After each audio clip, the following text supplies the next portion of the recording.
Welcome to another episode of the 4 Degrees podcast where we speak all things climate change. And today it's a very good episode. We're honored to Yeah, have guests.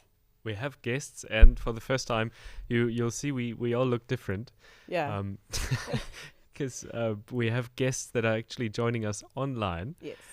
from different parts of the world, Yes. Different um, parts of the world. but who've all worked on a very exciting project together, Yeah. and we're extremely happy that everyone could join us today, Yeah. and we're very excited to hear about the research.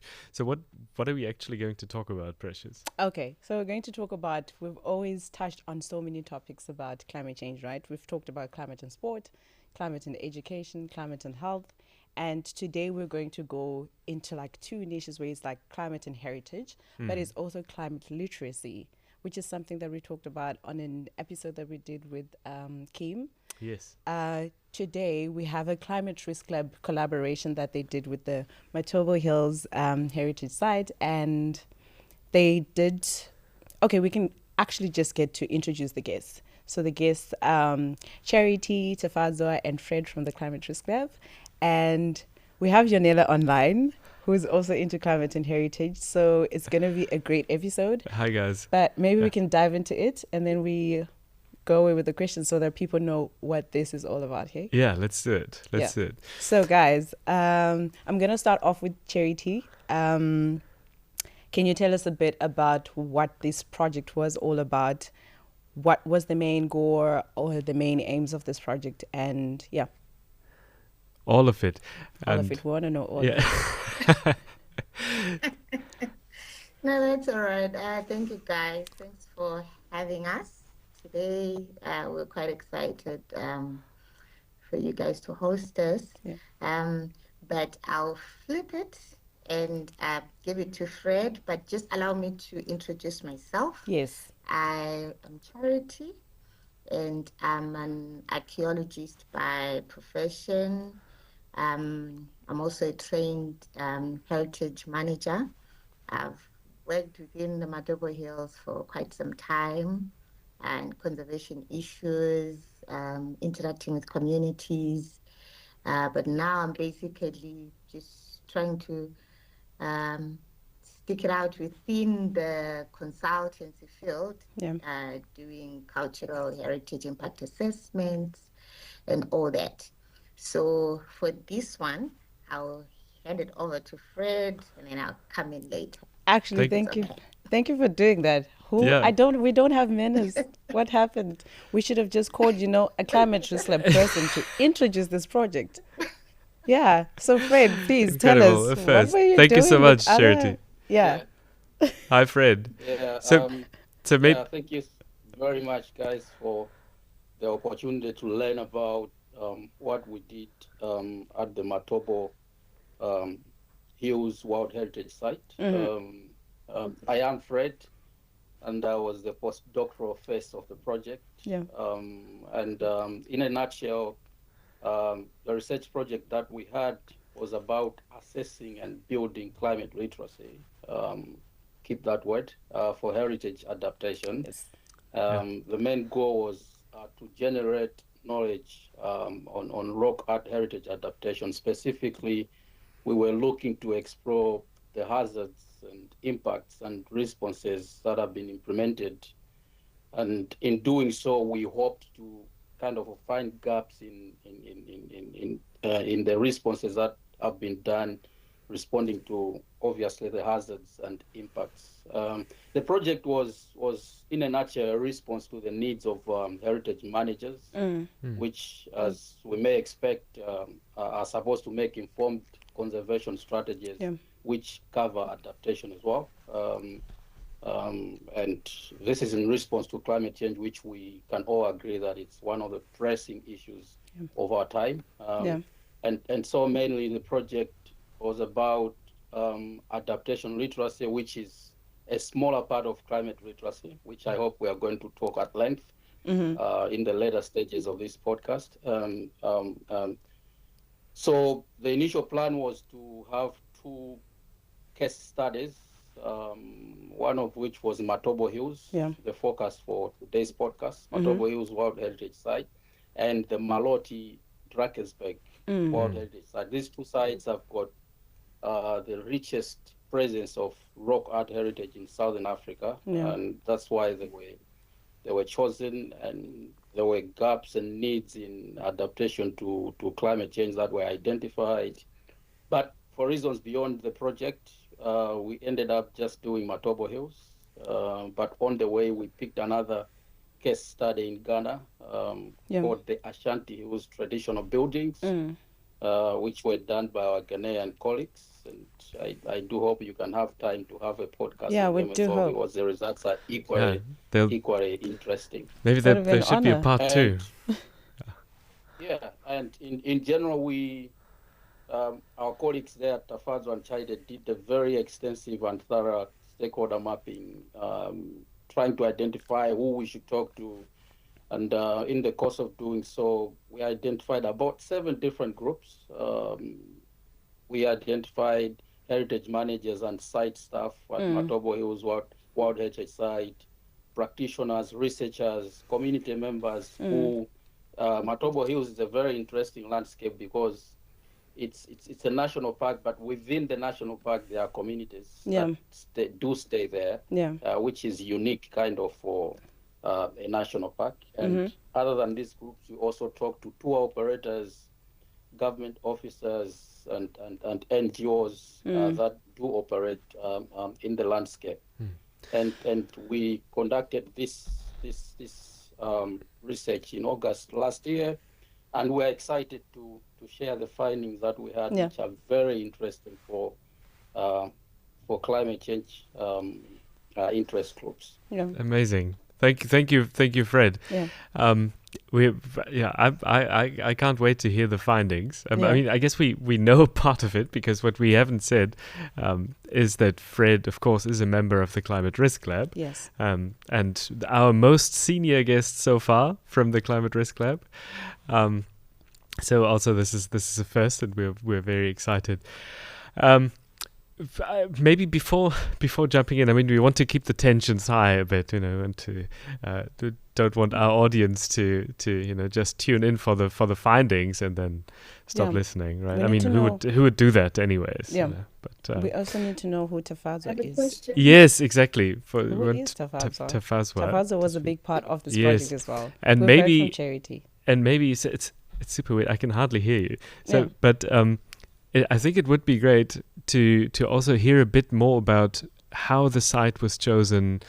Fred, you already hinted to the fact that Matobo Hills is one of the most prominent sites for rock art in Southern Africa. Then you mentioned the the site in Ghana that was part of the research, which isn't a rock art site. So how did you choose the site? Actually, where exactly is it? What are we talking about geographically, geologically, and what does it actually mean to be a heritage site? Does it come with any protections? And how did you choose the stakeholders? And what are stakeholders anyways in that context? A lot of questions, sorry, throwing it all out there.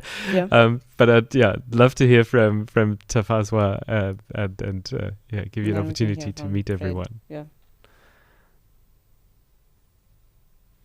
Greetings, everyone. Thank you for this opportunity to have us on the podcast. My name is Tafadzwa, and I'm a heritage and social safeguards consultant. So I work with communities in and around Zimbabwe, helping them to safeguard their cultural heritage, and especially intangible cultural heritage, which was also part of what we focused on within the Matobo Hills World Heritage Landscape. So to answer a few bit of your questions, we chose World Heritage sites because these are sites that are deemed to have outstanding universal values that are attributed to all humanity. So these sites have different significance that they hold, but generally they are all deemed to be of outstanding universal value, and they are all regarded as being important for safeguarding. So these sites are marked as high tourist destinations, and their values are the ones that make them world wonders, I would say. And so they are deemed to be important, and much research is conducted on them so that we can be able to continue maintaining and conserving these outstanding universal values. So with regards to Matobo Hills, as well as the Maloti and then the Ashanti, these were unique in the sense that at Matobo Hills, besides the rock arts, there were also grain bins that were used by past societies. So just to give you a context, grain bins are the contemporary grain silos that we store our grain in. And these were used in the past. And for Ashanti, there are dagger structures that are similar to these grain bins that we also studied within the Matobo Hills. Yes. Got it. So issues of climate change have been earmarked within these World Heritage Sites, especially for these data structures that are more vulnerable to climatic hazards, including heavy rainfalls, extreme heat, and even the alterations in humidity. So studying these structures alongside with rock art would help us ascertain which are the most hazards that are prevalent within these World Heritage Sites, and try to see how we can come up with adaptation measures for the challenges that are being experienced within these World Heritage Sites.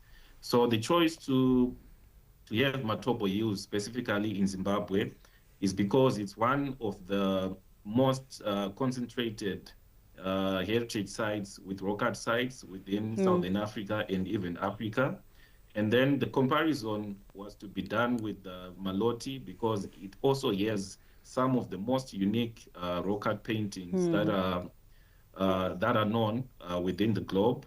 So with the Maloti case study being sidelined, as Fred indicated, we sought to find another World Heritage Site that we could use for comparison. So Matobo gave us a great opportunity with the grain bins that we had. That's why we managed to situate Ashanti in Ghana because it's also listed as one of the World Heritage Sites. And its unique structures of different hearts that are situated there gave us a very good opportunity to be able to carry out this study. And as we speak, the colleagues in Ghana have just finished also doing their data analysis, and I'm sure that you also have a great podcast with them to inform you more with regards to the findings that they managed to acquire. Yeah. So Thank you. Maybe before Fred jumps in, with regards to what a stakeholder is, a stakeholder is someone who is invested in a particular topic or in a particular area. So with regards to Matobo Hills World Heritage Sites, we looked at those people who are responsible for the conservation of rock art sites, for the people who are responsible for managing the park, for the people who are responsible for managing the biodiversity within the landscape, for the people who tour people around because they visit and they guide different visitors to different sites. So the complexity of Matobo Cultural World Heritage Landscape is that it's not just contained with rock art paintings, but there are also rare species of rhinos and other animals. They also have rare species of even plants and other biodiversity. So we managed to ascertain that there are government departments that are responsible for conservation of other parts of the park. And then we managed to also ascertain that there are NGOs that work on restoring wetlands within the national park. And then we also managed to establish that different heritage managers are responsible for managing different rock art heritage sites and other grain bins and other forms of heritage that are located within the landscape. So on our choice to have stakeholders from different groups, it was deemed by the diversity of the heritage resources that are situated within the landscape. I think for now I can end there. Yeah. Amazing. This is so cool, hey? Yeah, I mean, there's so much information. It's insane. So I'd assume. Just to add on that, sure, Fred. Just to add on that, guys, we are just talking about rock art.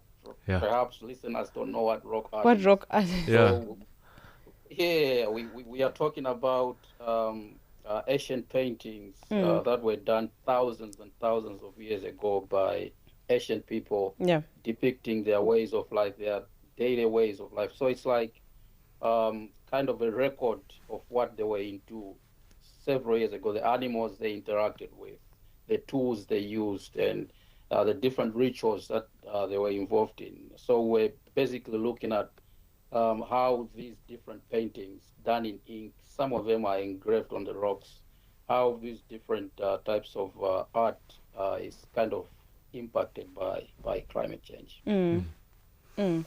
It's so cool. And I think Yonela had a question for our guests. Do you still have the same question, or your question was answered? It was based on what he said.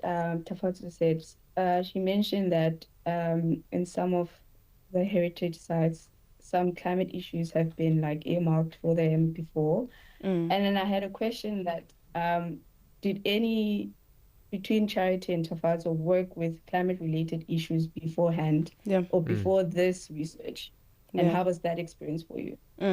Yeah, that's a great question, because does it then mean that this just started now, or a lot of work has actually been done on heritage sites pertaining the climate change topic? Has it been happening, or it's a thing of like, okay, we thought about this and we have to do this? What has been happening in the climate change space when it comes to heritage sites? Yeah. Thanks, Yonela. That's a great question. Yeah, it is indeed. This one, I think I'll take it from the heritage management or conservation dimension.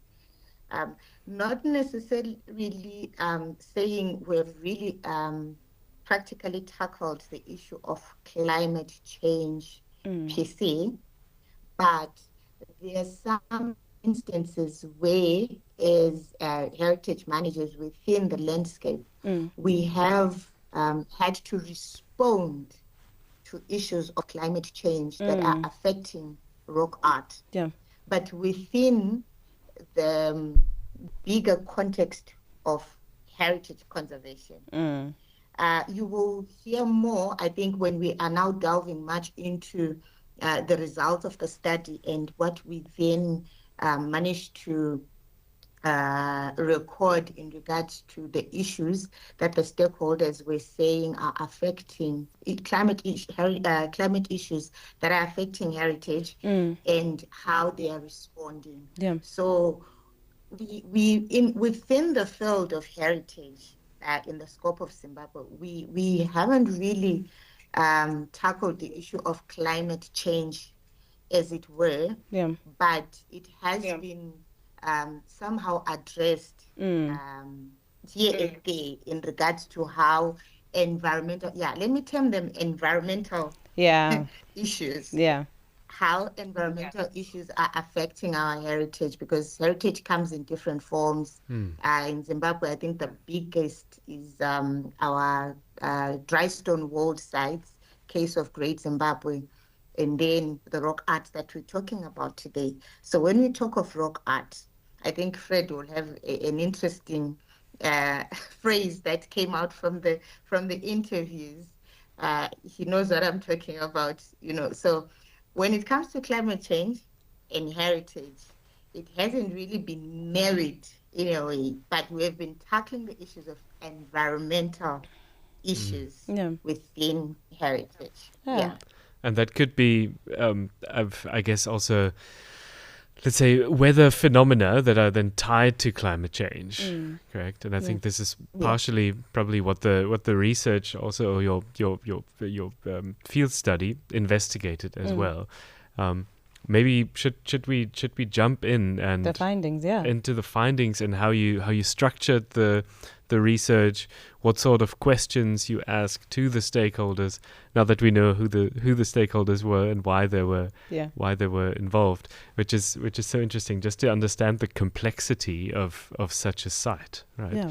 And Tafadzwa, you pointed out, it's a heritage site can have a predominantly cultural value or societal value, but it can also be a biodiversity or site valuable for biodiversity specifically. I actually read on the website earlier today that there are two main hazards on the heritage site and the national park. One is rhinos with calves, and the other one is slippery rocks.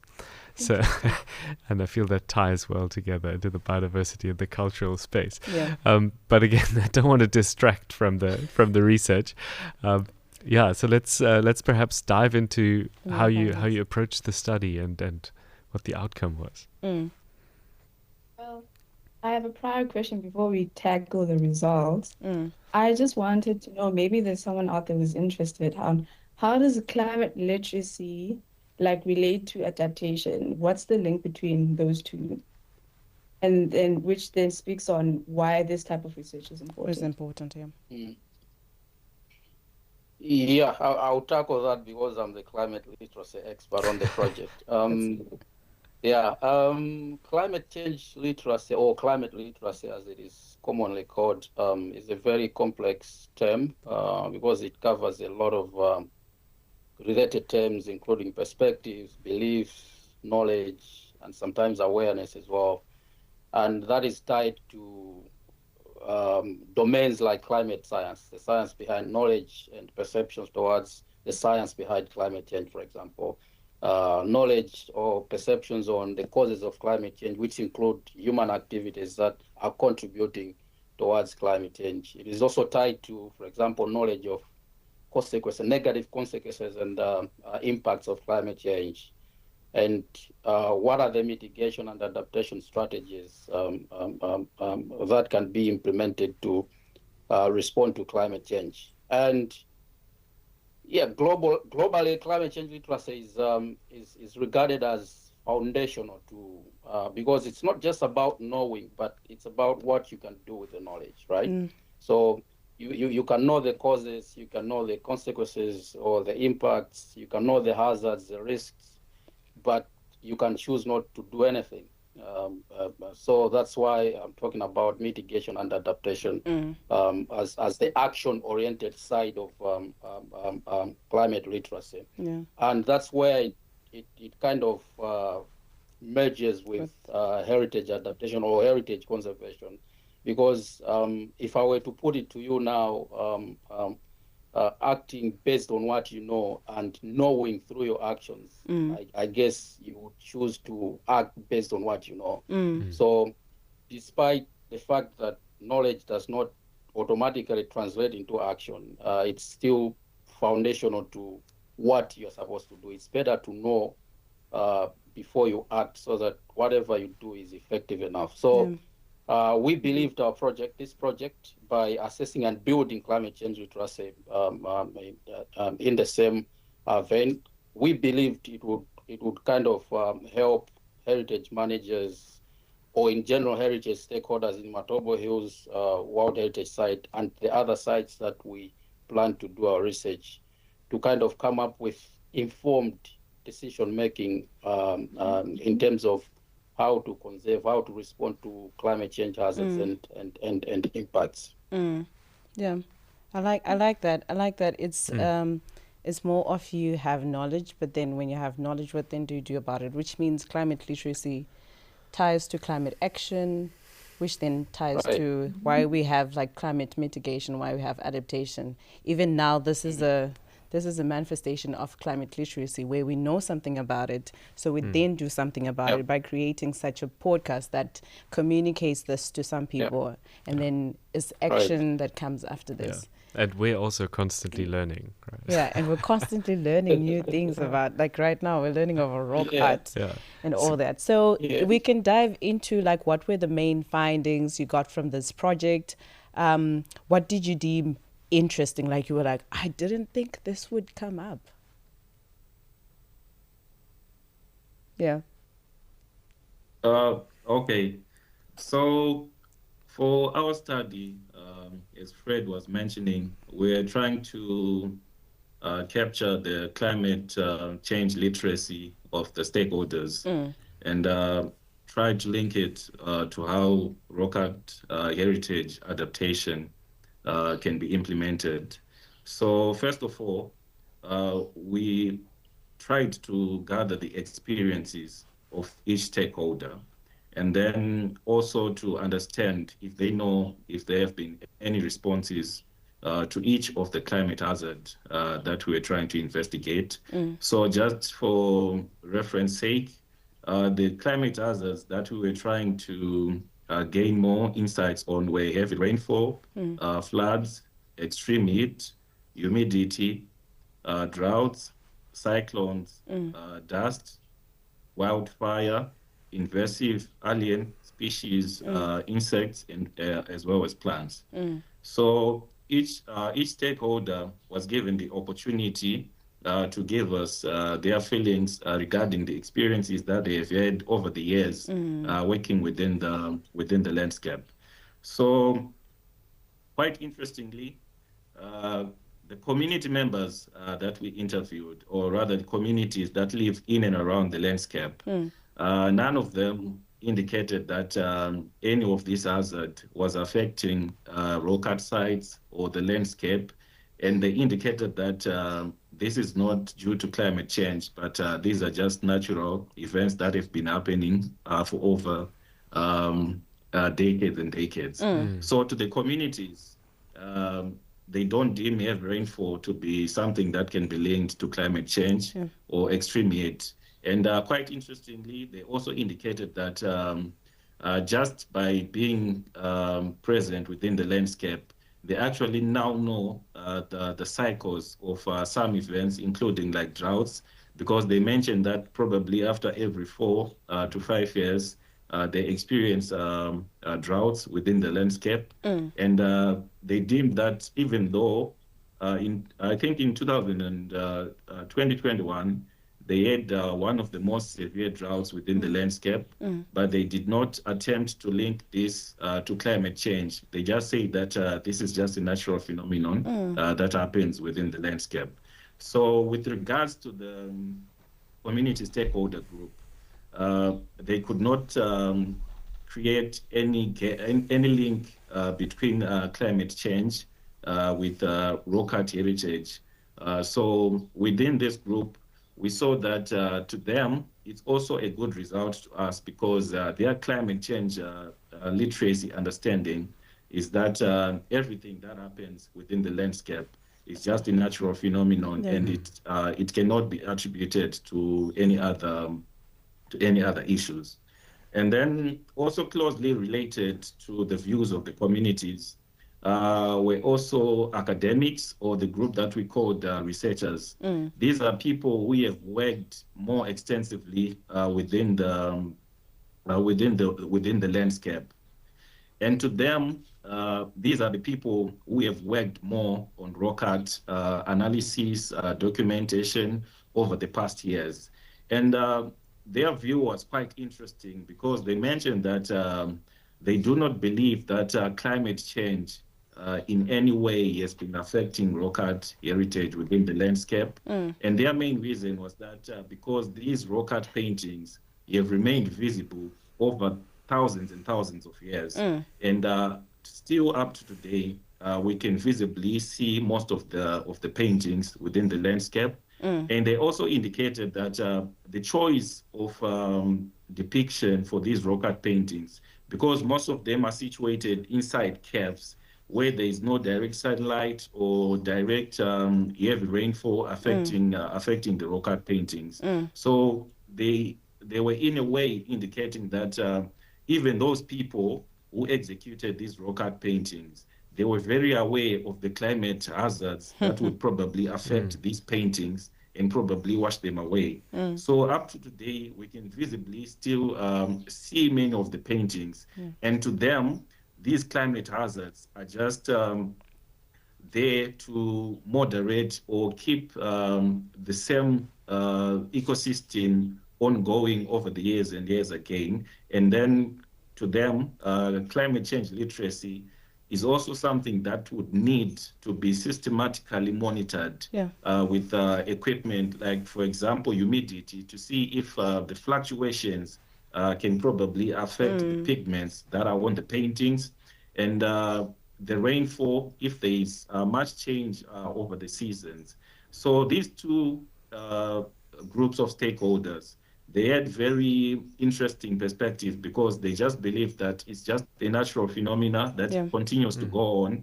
And no matter the change in extreme heat or humidity or rainfall, they mentioned that this is the ecosystem that will be just cycling, and it will be balancing itself. But other than those ones, the stakeholder groups for non-governmental organizations, they had a different take from almost all other stakeholder groups, because these ones work closely with communities, and they work specifically on restoring wetlands within the landscape. So they mentioned that they do believe that climate change is affecting the landscape, and in particular rock art paintings, because they have been monitoring these weather patterns within the landscape. For example, when they were mentioning about heavy rainfalls, they say that the landscape has been receiving the same amount of rainfall, but the intensity has been changing over the years. And they were mentioning that this could be due to the issues of climate change, because rainfall patterns have been different over the past few years. And with regards to extreme heat, they've also been monitoring that there have been extreme heat within the landscape that has resulted in increased wildfires and droughts within the landscape. So to these NGOs that are probably working hands-on on a more regular basis, to them, they've not had an opportunity to express these changes that they've been experiencing. And when we were interviewing them, they were glad enough to participate in the research, because they didn't have a platform where they could experience such changes, and they were interested in engaging in more research on how best some of these heritage resources can be adapted to be able to be sustained more into the future generations. And then, quite surprisingly, as Charity was mentioning, the biggest or the most important stakeholder group was the heritage practitioners. These are the ones who are responsible for conserving the rock art heritage. But you would be surprised, because within the heritage department or the conservation department at the National Museums and Monuments of Zimbabwe, they actually do not have a climate change policy or do not have any climate change policy documents or any other templates that they deal with. But they also highlighted that when they think of rock art heritage, they do not think about climate change. So of all the other hazards that they deal with when they try to conserve rock art heritage, they never consider climate change or heavy rainfall or extreme heat as being something that could lead to the deterioration of rock art heritage. So this was a bit interesting and a bit concerning at the same time, because these are the people who are supposed to be looking after the rock art heritage and trying to anticipate weather changes and any other threats that could be posed to this rock art heritage. Maybe I'll leave Charity to continue on this, so that I do not take all of the floor. No, this is great. Thank you. One Maybe. interesting thing. Oh yeah, sorry. So Charity. No, it's I just. was just saying, one interesting thing I picked up from what Tafadzwa was saying is people who've worked with who have been exposed to like climate work or climate research rather, or practices like the NGOs, are more likely to believe that climate change is affecting heritage sites. But then I was like wondering, with the community members, do you think that since they don't have enough information or knowledge of what climate change is. So they just view that the climate hazards happen as like they're natural apart from what climate change is. So they can't link the two between like climate change and the climate hazards. They just view them as separate entities. Hence why they believe that climate change is not affecting the the caves or the heritage sites or the rock art rather. I guess, yeah, that would Yeah. definitely be the case, yeah. Yeah. Yeah. I was. Yeah, Sorry. Go ahead. yeah, And maybe. No, yeah, sorry. it could be an issue of lack of information and education as well, because most of most of the questions that they responded to were the issues that they have been hands-on with, especially with the NGO groups. So you would see that the questions on humidity and rainfall linked to wetlands were the ones that they were more conversant on, because they have been more of like trained on how to conserve these wetlands and their importance within the landscape. So when it comes to rock art heritage, they know where the rock art paintings or the rock art caves are situated, but to establish that relationship that probably high humidity or low humidity or high rainfall is affecting rock art to this degree.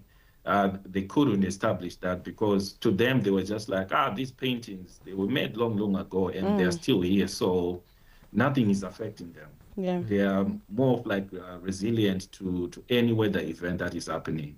So maybe in a way, when we were talking to them, we're trying to prompt them to try to establish, but rainfall has increased over the past years. Have you not seen any changes in line with this? So I think it's more to education and training on issues to do with climate change and how the weather events have been changing. But yeah, so I think that would answer your question. Yeah.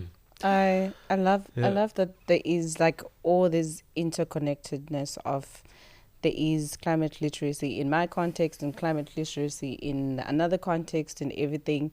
And maybe Charity can tell us more about like of this findings that you got from this project. What then did you deem like the way forward? See how different heritage practitioners have they have a different perspective, and then the community has a different perspective, and then we have the NGOs who have, I guess, close information about how the climate has been changing because of how they've been working in those communities. What then was like the way forward? Because we can see that there is not a divide, but there is like a disconnect. And then exactly like we understand, as a lab, we're always trying to look at research and how it can be made actionable. And we understand that you've been since the field study and the research done really a lot of work on like how to disseminate those findings, how to perhaps translate them into policy work or educational materials. So maybe you can talk a bit about that too. Yeah. So I can say the study has really been impactful. It came at what I can say an opportune time. What comes out of the findings that have been shared is that while awareness of climate-related hazards affecting rock art is growing, responses have not always been fully coordinated or systematically integrated into the management system for the World Heritage landscape. So what is encouraging, though, is that we already seeing practical steps being taken to address this. For example, the ongoing integrated management plan for Matobo Hills. Matobo Hills is long been overdue for an updated management plan. So in the current process of coming up with a new management plan, we are actively incorporating findings from this study. This means that climate risks to rock art, such as heavy rainfall that are affecting the rock panels, the shelters, the caves, or extreme heat, like Tafadzwa has alluded to, that are contributing to surface deterioration and wildfire risks as well, are now being considered within the formal management framework. So we are now including monitoring system. The new management plan will bring in a new monitoring management system, and site-specific conservation plans that will tackle specific climate hazards that are affecting specific sites. For example, we realized that when it comes to issues of rainfall and water seeping directly into the rock art surfaces, it's not all the sites that are exposed to rainfall. It's not all the sites that are exposed to direct sunlight and are being affected by heat. So every site will then have a specific conservation plan that speaks to its unique climate hazards that it is facing. So in addition to the management plan, there's a currently ongoing project. It's called the Africa-Europe Sustainable Tourism Partnership project that also contributed, its baseline study also contributed from the results of the climate change project, because we then managed to articulate arising climate change issues within the cultural landscape.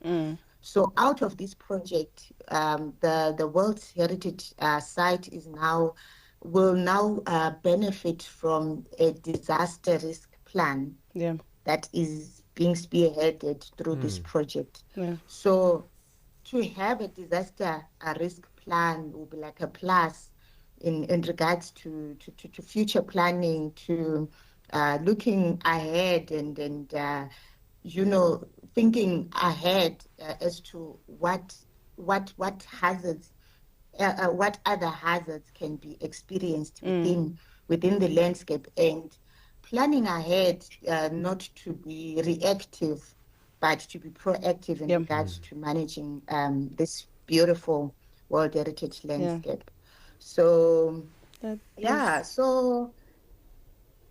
think that's just about it. The positives that have come out. That is so cool. Yeah. That is so cool. True. And add to that, to just add on that, it's interesting that, as Chida said previously, the previous management plans did not really integrate issues of climate change into the conservation plans that the heritage managers had. I mean, climate change was mentioned, but just in passing, without necessarily mentioning the hazards and the impacts and responses done. But interestingly, when we visited some of the caves where rock art paintings are located, we could see some responses that were done, despite nothing being mentioned in the heritage. But for example, Charity mentioned about a specific cave called Iswatuge, if my memory serves me right, where there was water seepage from the top,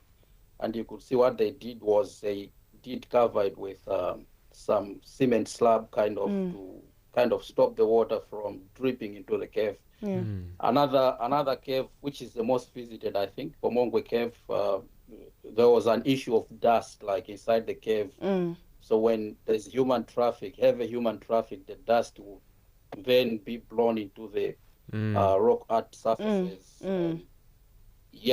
What they did was then they paved the cave with like granite stones just to stop the dust from flying into the surfaces for the rock art.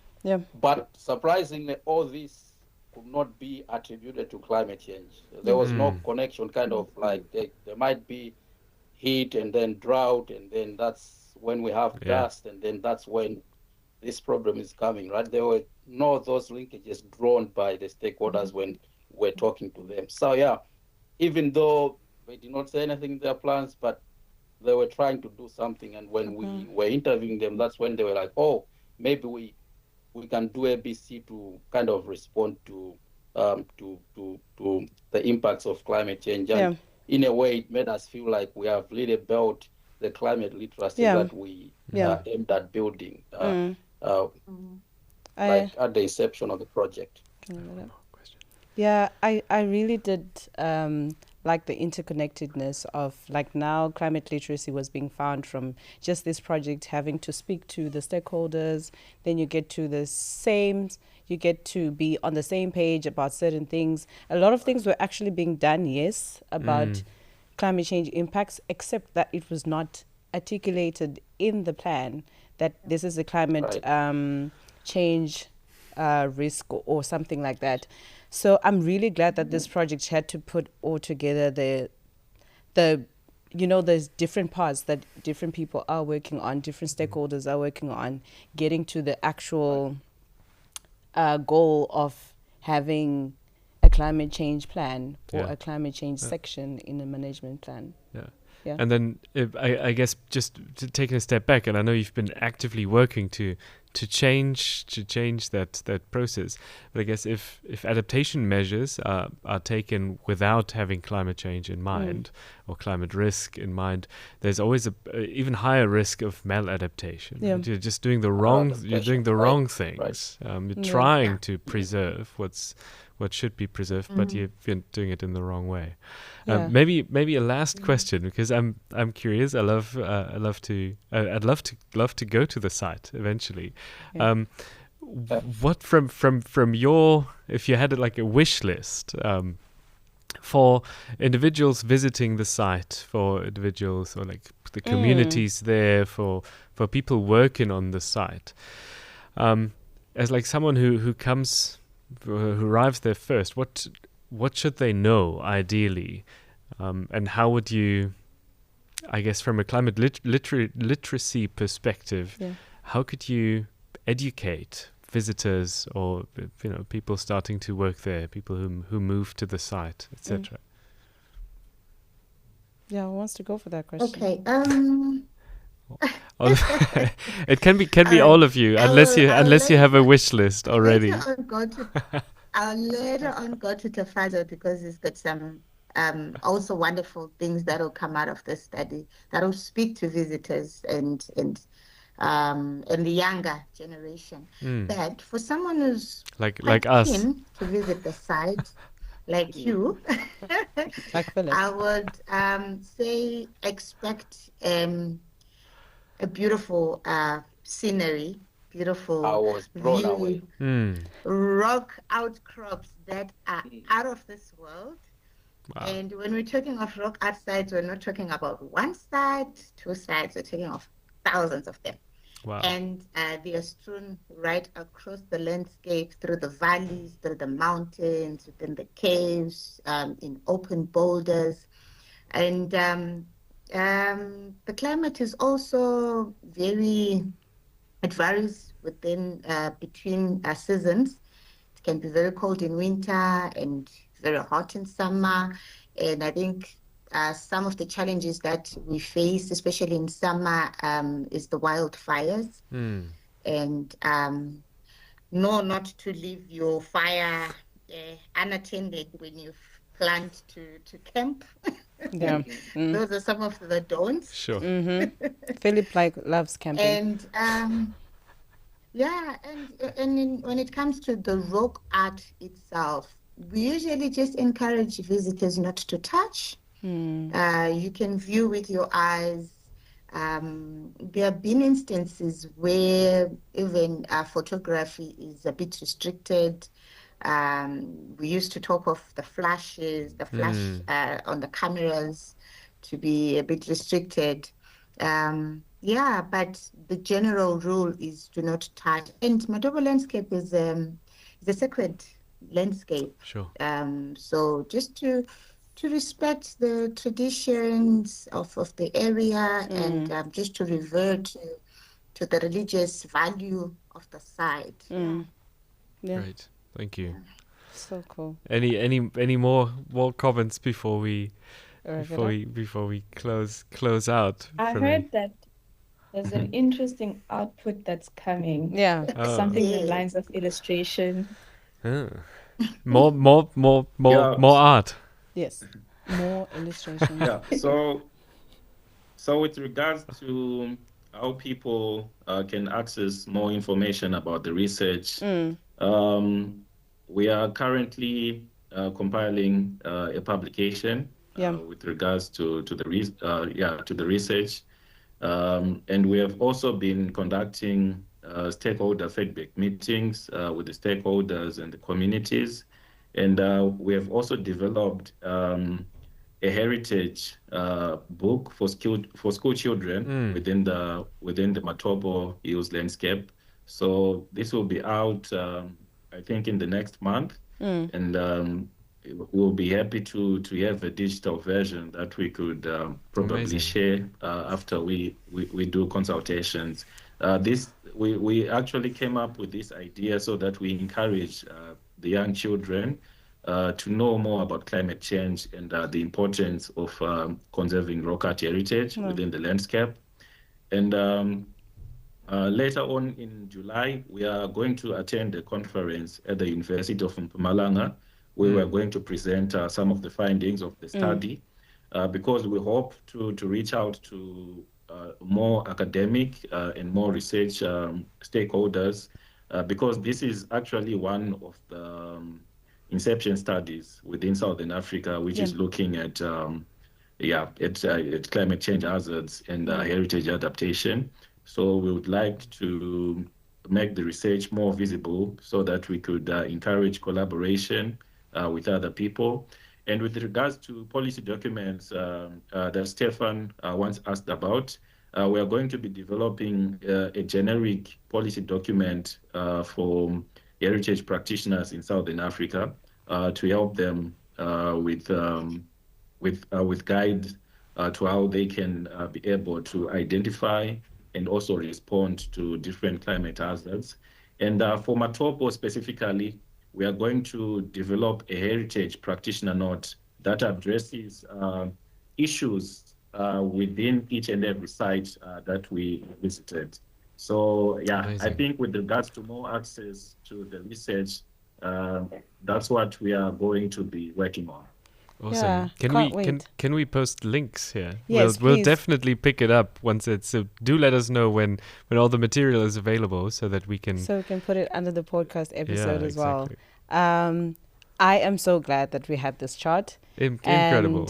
And well done, guys, for this project. This was such a cool project, and I can already see the interconnectedness and all the impacts that this project is actually doing to Zimbabwe and Southern Africa and Africa as a whole, even on World Heritage sites. And I'm glad that we get to have this conversation so that people can know the importance of heritage site, what a heritage site is, what rock art is, what is happening, how is it connected to climate change, and we get to just discuss these things from research-based perspective of like things that were actually done, like they went into the field, got this information. It's not just information coming from nowhere. Yeah. And how to make it actionable. I think this is something that the project is showing really well. Like all those outcomes, it's actually incredible. So the field work was just the first step, right? Yeah. And there's so much work that you're doing now. Yeah. And we're super excited to follow that. Okay. Thank you so much, Charity, Tafadzwa, Fred, and Yonela Online for joining us on this podcast. We hope to see the book, get all the preprints, get all the policy documents. We just look at them and also share them with everyone in the world. And thank you so much for joining us on the 4 Degrees podcast. We're out. Thank you so much, and Thank you, guys. see you all next week. Okay, bye. Cheers. Bye. Bye.